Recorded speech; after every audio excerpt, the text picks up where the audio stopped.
Hey, practice community, welcome to this week's Monday message. This week's message is inspired by my half-day workshop I have coming up on Thursday, April 19th, titled The Art of Empathetic Enrollment. This is a 4-hour workshop being taught live over Zoom with myself and my partner, who is a profit advisor and a bookkeeper and also a coach.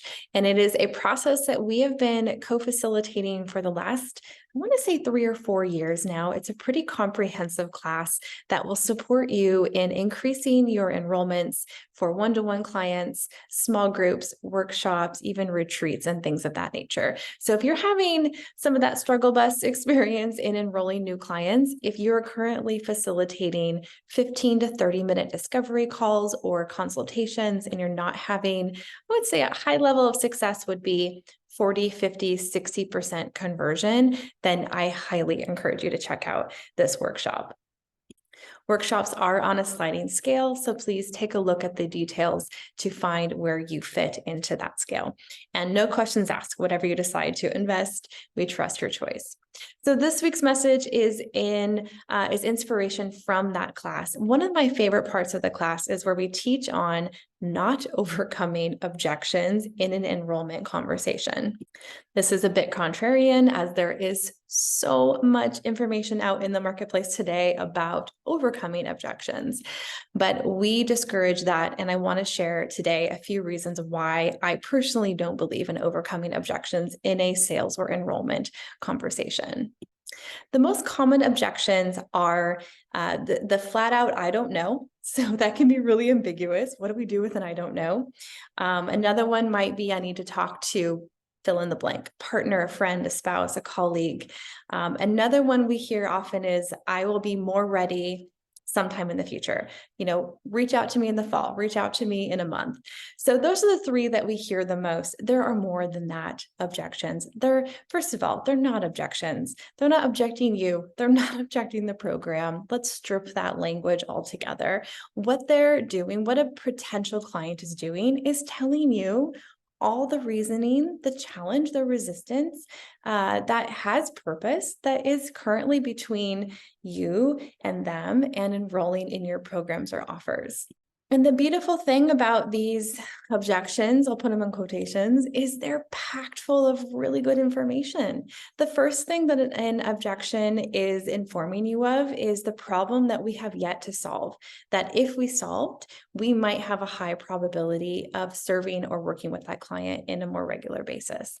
The other thing that the objection is telling you is a very truthful awareness of where that person is today. Sometimes the objection might be, I don't have the amount of money, I don't have the amount of time or the energy, and that may be legitimate. We don't need to ask people to defend their resources or lack thereof. Sometimes we just don't have the means to invest in something in a way that's gonna not be threatening or risky to our livelihood. And we respect that and we leave those alone. Other things like, I don't know, or I need to speak to so-and-so, I encourage that, because having those conversations with the people that are influential to our decision-making is critical. We want those people who are supporting your potential clients to be on board with working with you. And the I don't knows, the beautiful thing about an I don't know is there's always a reason behind it. And if we can investigate that a little bit deeper, as a coach might, by asking questions and being curious, we get a whole other landscape of information that's going into that person making a pretty critical decision. Let's remember that we're asking people to pay money, time, energy, effort to be in a coaching partnership with you. And none of that is small. It's all big. It's a big deal. So let's back off the overcoming energy. Let's unpack that scarcity-driven urgency and give our potential clients the space and the grace to make those choices in a way that's congruent for them.